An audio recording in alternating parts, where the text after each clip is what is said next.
Hello. आज मैं जो कथा शरद सागर की कहानी सुना रही हूँ उस कहानी का नाम है उदयन की मुक्ति। एक दिन योगेंद्रायण ने उदयन से एकांत में कहा, राजा, चंड महासेन तुम्हारे साथ बासादत्ता का विवाह करके ही तुम्हें यहाँ से मुक्त करना चाहता है, लेकिन इससे तुम्हारा अपमान होगा। इसीलिए तुम यहाँ से बासादत्ता को अपहरण करके ले जाओ।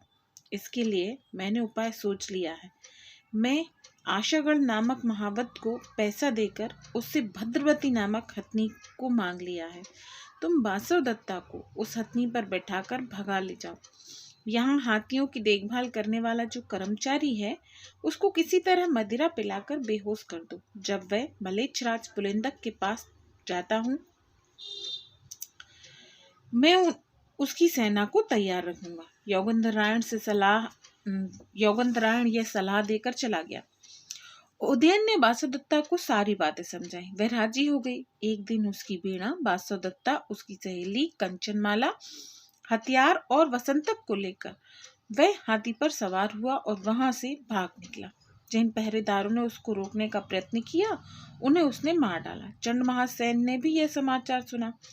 पालक नामक राजकुमार ने दूसरे हाथी पर चढ़कर उदयन से लड़ने के लिए उसका पीछा किया, लेकिन गोपालक उसे समझा बुझाकर वापस ले आया।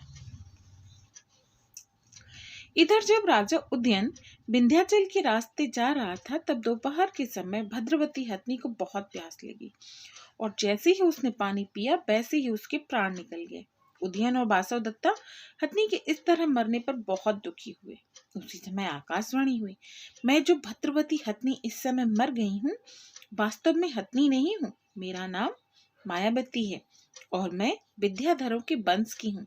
श्राप के कारण हथनी हो गई थी। अब मैं श्राप से छूट गई हूँ। जिस तरह मैंने तुम्हारी रक्षा सेवा की है उसी तरह भविष्य में तुम्हारे पुत्र के काम भी आऊंगी। बासवदत्ता भी वास्तव में देवी है। इस आकाशवाणी से उदयन को बड़ी प्रसन्नता हुई। बसंतक उदयन के आने तक संदेश लेकर पुलिंदक के पास चला गया। कुछ दूर जाने के बाद उदयन को डाकुओं का सामना करना पड़ा, जिनको उसने अपने तीरों से छेद छेद कर मार भगाया। इसी बीच बसंतक पुलिंदक को और योगेंद्रायण अपनी सेना साथ लेकर वहां पहुंच गए। सेनापति रुकमान भी राज की बड़ी सेना साथ लेकर राजा के स्वागत के लिए आ पहुंचा। सारे विंध्याचल पहाड़ पर सैनिक ही सैनिक दिखाई देने लगे।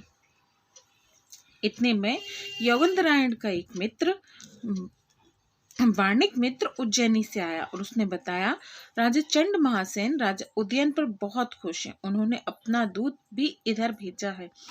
इस समाचार से राजा उदयन, बासवदत्ता और उसकी सभी साथियों को बहुत संतोष हुआ। तब बासवदत्ता ने बसंतक से कोई पति प्रेम की कहानी सुनने का आग्रह किया। बसंतक ने इस प्रकार कहानी शुरू की।